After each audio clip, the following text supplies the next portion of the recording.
This is the Northwest Comic Show. Hi, I'm Casey Okupi. This is the Northwest Comic Show. And what we do on this show is we talk about geeky pop culture stuff. This is part of something bigger, the Northwest Comic Fest. And I like to meet with people who are going to be there and talk with them about different pop culture things. With me today is John Rogers. Hey, how are you doing? Doing pretty good. How about yourself? Medium good. No. Yeah. It's the weekend at least. Yeah, actually, I'm doing pretty good. I got a lot of stuff done. That's good. I know, it's weird. Stuff is good. That's true. Yeah, good call. So what do you do in reference to the whole pop culture world?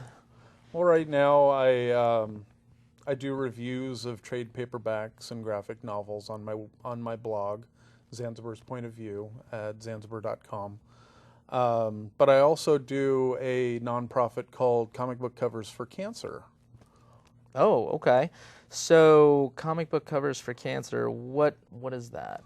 So basically, and I brought some things to show, we get artists from all over the nation to take covers, blank covers like this, and turn them into artwork like this. Wow. And then we sell them online, and the proceeds go to the American Cancer Society. Okay, so you're not keeping all the money. No, not at all. It's going to the American Cancer Society. Yes. That's awesome. Yeah, I think so. That's a good job. I like it. And since July of 2013, we've been able to actually earn a little over $2,000 for the ACS. All right, hey, let's give it up for earning money. That's great. Cool. Okay. So how did you get started doing this? What prompted that? Quite honestly, the Hero Initiative, which is a nonprofit that helps artists and writers that are actually in the comic industry when they're down on their luck or whatnot, they help to subsidize them, because a lot of writers and artists actually are basically they only get paid for what they do. It's not like they do a 9-to-5 job and get a paycheck every week or 2 weeks or a month. They only get paid for a short amount of time. And they had this project called the Walking Dead 100 Project. And what they did was they took 100 copies of the Walking Dead 100, blank covers like what I had showed you, and gave them out to a bunch of comic book artists. They put down their art and they auctioned them off, and they earned like about $100,000 or so. Nice. Yeah. Wow. So I thought, hey, we can do that on a more local level and try and raise funds for cancer, and now here we are. That's really cool. That's good that you took this idea and you're able to keep perpetuating it and everything. Yeah. Yeah. Well, can we look at some of the ones that you have done here? So we've got a Princess Leia that's been done by a local artist, Anne-Marie Grove. I've heard she's been on the show. She's funny because she gives me a bad time. That is funny. Yeah. And we've got, I chose covers from all local artists. And then a cover of Darth Vader. Nice. Done by Sean Cruz of Corrosive Comics. Yeah, it looks like a Sean one. There are a couple of more that that Anne-Marie did as well. You want me to hold any of those? Oh yeah, just send them right down there. These are both. Anne-Marie did both these? Anne-Marie did both of these. Wow. That's pretty cool. And then we've had artists that are actually in or have been in the comic book industry. Like here, Randy Emberlin did this for us. Wow. This will be Randy's fourth cover for us. He's done Amazing Spider-Man, which he's most notable for. He did another Spider-Man one, and the last one that we got from him was actually a Wonder Woman one. They've all been really great. Awesome. Can I look at that? Oh, sure. You know what we don't have enough of is, I think that's Baron Zemo right there? Yeah. Yeah, they never put him in comics enough. I want some more. Of More Baron Zemo? Yeah, I do. I really do. But yeah, Red Skull. That's really awesome. Yeah, I like it. And then another one here from local artist Shua Krieger, Oh wow, he did that who's one. Ben Krieger's brother Yeah. from Warrior Innkeeper Creative. Yep. Yeah, really talented artists, all of them. And then I've got one more here that I want to show from Randy Kintz. Oh, there we go. He's based out of Vancouver or Portland. I can't remember which.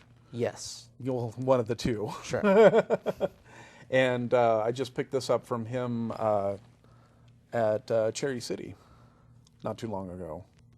Awesome. That's really cool. Yeah, because it's even the little style. I think that's a Stephanie Brown looking Batgirl. Yeah. Yeah. All right, that's awesome. Cool. Okay. Well, so you critique comic books and things? Yeah, well, trade paperbacks and graphic novels. I review right, them, okay. yeah. Now, how can you do that non-biasedly?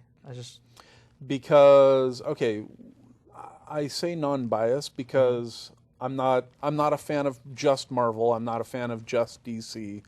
I'll review from all over: indie press, small press, big press. Okay. So, yeah, I mean, you're not getting like a whole bunch of sponsorship money on the back end or anything. Actually, it's all done by my what I can afford to bring in. That's what I review. That's awesome. Yeah. So, what makes a good comic book versus not so much? A good comic book would be a combination of both good artwork and a story that you can relate to, something that grips you, something that excites you. You know, something that makes you want to go, I want to get the next issue or the next volume. Okay. Yeah. So what recently have you reviewed and like a recent series that you feel is gripping? Well, my favorite, which is actually coming to an end, is a story called Fables. It's by Bill Willingham, and it's basically your all the characters that you remember from kids' stories, like Snow White, the Big Bad Wolf, you know, characters like that. They have to leave their world into our world because of an adversary that has basically declared war on them. So they're leaving their world? They've left their world and come to what they call the mundane world. Nice. And it's an incredible story. Right now, they're into volume 22, I believe, of the trades. And in June, they're going to finish off the series entirely with issue 150. Cool. Yeah. That's awesome. All right. Well, and so let me see. When how do you get these artists? How do you approach them when you're doing the comic book covers for Cancer? 95% of the artists that I contact are all through Facebook. There are a couple of groups that I frequent, and when I see some good art, I'll put a like on there and then reach out to them and say, hey, do you have the time and would you be interested in doing some work, some charity work, you know, basically pro bono. And I'll also let the artists know that it's a reciprocal thing, because with each comic that gets auctioned off, I also give the buyer their contact information for hopefully future artwork to be done at a hopeful paid work, basically. Okay, that's awesome. Yeah. I think what you're doing is noble. I appreciate that. Thank you. Yes, I think it's a good thing to do. Have you personally read a story and reviewed a story? I'm jumping around, but where everyone is like, this is like the coolest story, and it just boggles your mind that they say that? Not yet.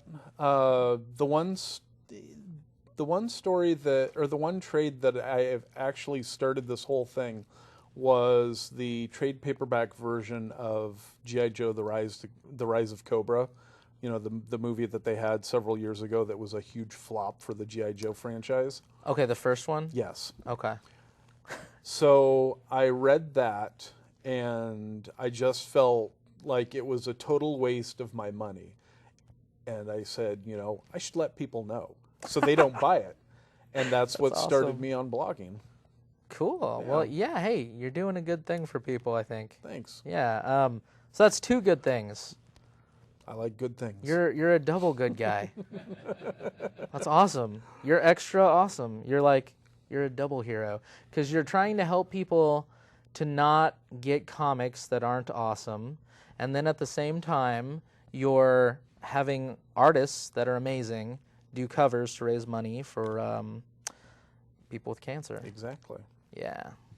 Well, we appreciate that. Thank you. Thank you. Thank you for coming on the show. Thanks. Yeah, let's give it up for Nice being John here. Rogers for doing such great stuff. Thank you. Yeah. All right, so we'll come back with Ryan Alonzo. Hi, we're back with Ryan Alonzo. So, hey, thanks for coming on the show. Yeah, good to see you too. I can't stop staring at your hoodie. Yeah? Yeah, it's awesome. My mom got it for me for Christmas. Oh, yeah? That's nice. Yes. Nice lady. Yeah, I didn't wear it for a long time because where the pockets are is real dumb. Yeah. Is Jar Jar on there? I hope not. I don't know. Okay. Yeah. All right. So now, what is your involvement in the pop culture realm and world? What do you do? It's been a pretty busy year. I'm working on a book called Capes and Heels. I do some finishes and I do the inks on it.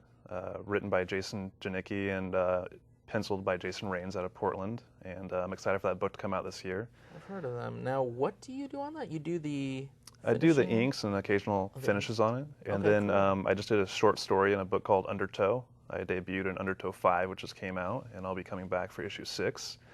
I work with a really talented group of guys on that. Gibson Quarter, Greg Harms, Adam Gorham, Luke Donkersloot, and also just wrapped up on a stop motion film where I did some props and I illustrated the film poster. So you made some props? Yeah, I did some of the props for the film, little miniature props. So, okay. Well, I want to know about how all that stuff works. So, now you did finishing ink and stuff on the comics. What does this mean? So basically, I get pages submitted to me online that are still kind of in a sketch pencil form. Okay. And then I take that and scan it in and digitally ink it in blackline, tighten up the pencils, add what needs to be added, take out any lines that don't really belong there, and just try to give an overall clean, professional look before it goes off to Harold, the colorist. Okay. So you add the like dark ink and shading and different things like that, textures and stuff. Yeah. And you do that before it goes to somebody to get colored. Yeah, then it goes to the colorist, then it goes to the letterer, and then it goes through a lot of different phases. See, I think this is pretty cool because we're finding out some of the in-depth behind-the-scenes of what happens in comics. We're hearing, I don't think a lot of people know how many people can be involved in really just one comic. There's a lot, and I don't even know how people get a monthly book out. I mean, that's just so much work to do. So, hypothetically, with one book, how many people could be involved with that? Can be involved? Well, I understand Infinite. it could be like, yeah, infinite, but like maybe on average. So typically you've got the writer, the penciler, the inker, the colorist, the letterer, maybe an editor, and yeah, it's a pretty good team of people. So that's like approximately sometimes maybe around between 5 to 10? Yeah. Okay. Huh. I didn't know that. Yeah, and then with I think Undertow, we all learned something. we all learned something today. Yeah. And then with Undertow, I did pencils and inks on Undertow 5, and that's an anthology, which means there's like 3 or 4 shorter stories that are kind of running through continuously through the issues. And so Oh. I had a short story called The Circle, written by Luke Donkersloot, and then there's some other stories kind of running through it as well. So a pretty good sized team of artists on that one. Okay. So your preference in what you do with the comics is like penciling and inking? I don't know if I have any preferences. Have you written I some comics and stuff? I have done some writing. I'm also self-publishing a book called Journey, which is kind of a fun project. That one's very kind of close to me because I started it when I was about 19 years old. And It's taken me a while. It's taken me a while. Yeah, I'm slow. I'm really slow.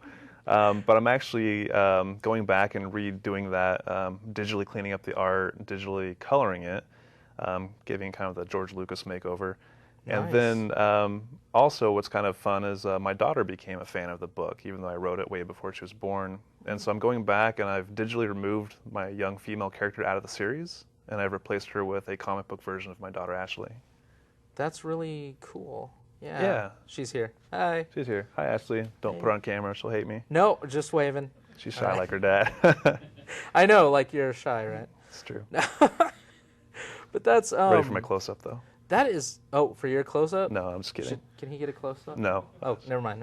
Please So, no. Please no. We're going to find all those imperfections. It's going to be all in the hair today. Right.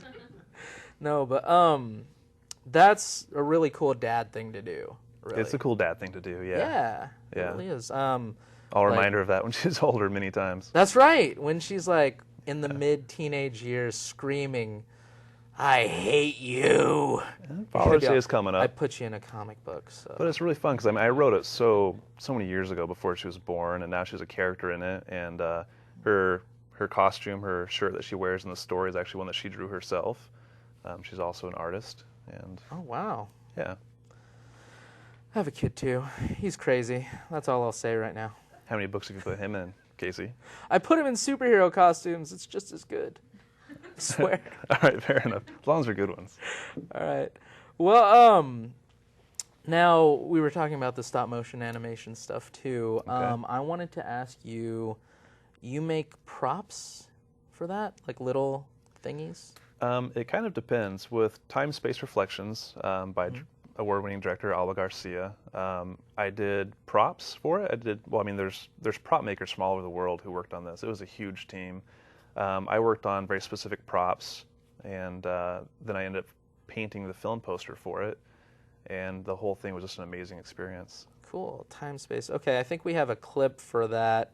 I will ask if we can watch that now, please.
What do you think? You want to see the whole film? Yeah, yeah, let's give it up for that. That's beautiful. I liked that. I'm excited about it. Yeah, it took me a long time before I actually got to see the final cut of the film. I was kind of left in the dark as we were going through. I had a kind of a loose idea of what it was about, and I'm excited to have finally seen it. It came out really beautifully. Yes, it did. If that's an example of how it came out, absolutely. I mean, the people who worked on that from around the world were really amazing. Alba Garcia, who's the writer-director of it, she was an animator for Celebrity Deathmatch. Oh, wow. Steve Wheeler, who did props on the Hobbit films, the new Hobbit films, was on it. Lacey Mason, who's an amazing graphic designer and worked for Jim Henson's Creature Workshop, was on it. Wow. And she puppeteered Ernie for a bit, which has always been my favorite Sesame Street character. Really? Way before there was an Elmo. Yeah. I think I like Bert and Cookie Monster. Bert and Cookie Monster? Yeah, I like those guys. Oh, I saw you eat cookies out in the room. Oh, no. I see where you get it. Yep, we're showing my similarities. Yeah, so I looked like Cookie Monster when I was eating it, right? A little bit of a nom nom nom nom nom. Yeah, a little. Nice. Well, where can local people get to watch that movie? Oh, that's a nice segue into this announcement. I got permission from the director to have the Salem premiere at Cinnabar at Northwest Comic Con in August. August 15th and 16th? Yeah, did you know that? Are you excited? Yes! Very exciting. Northwest Comic Fest gets to have that at Cinnabar. Yay! Yep. And I will be on hand to autograph the film posters for it that I painted. Nice. Cool. You painted the posters. Yeah. He's going to autograph? You're going to do a little Q&A or something? I don't know, am I? Yeah. Let me ask the guy in charge, and I'll get back to you on that. Okay. I'm sorry I didn't do my homework before the episode. But yeah, I'm excited about that. The film poster was really kind of a weird deal. I had never really painted before. Really? And so the film poster is one of my first illustrated paintings ever. Well, I think that's cool. Yeah. Yeah. That's so how do you make such tiny parts for these things? What do you use? What kind of materials? When you make props for stop motion films? I kind of lucked out with my portion because my portion was all Photoshop. And so basically what the director did was she took a series of photographs of the dolls in front of green screen and then sent them to me. So I had maybe 12 pictures. And then I had to go into Photoshop and fabricate the whole history of photographs of these two sisters together as if they'd lived this entire life together with those still images. And so then Alba basically shrunk them down and used them little background pieces in the set, on the the toy box and the toolbox on the walls. And then there's also a scene which is really cool where this robot dog in the future projects out these photographs as holograms, and those photographs are all full big screen, and those are the ones that I created. Well, I like that. I'm excited because in the future we're going to have robot dogs. And they are going to project holograms Well, I knew of that. my art. I knew about the holograms. Yeah. Well, is there anything else you wanted to say before we wrap up? Because we're wrapping up. Are we wrapping up? Didn't that go fast? It went fast, I didn't even look yeah. at my questions. I know. We missed a whole big new film project I'm working on, but that's okay. Oh, we don't have you to get wanna into shout it that. out? No, should we do it? Should we have you back maybe? I'm undecided. What do you think? Let's yeah, do it why not? later. I'll come back. We'll have you on I'll again. come back. Excellent. Yeah. All right. Well, thanks for being here. Thank you. What? Ask the question, count to 10. Then you get to talk. If I count to 10 after I ask a question in my brain, then you get to make noise during that time. Okay. Yeah. Yeah, it's because sometimes I'll say stuff, and then people start to say stuff, and then You'll just go I'll just rambling yeah. over everyone like I just did to you. Yeah, I was gonna do that to you. So terrible guest. Yeah, sure. I have a couple of them. They're on pink paper. This is the Northwest Comic Show. Brought to you by Northwest Comic Fest on August 15th and 16th of 2015 in the Salem Convention Center. The Willamette Valley Collectors Market, May 31st, 2015, 10 a.m. to 4 p.m. Northwest Comic Show is also brought to you by the Soup Shack.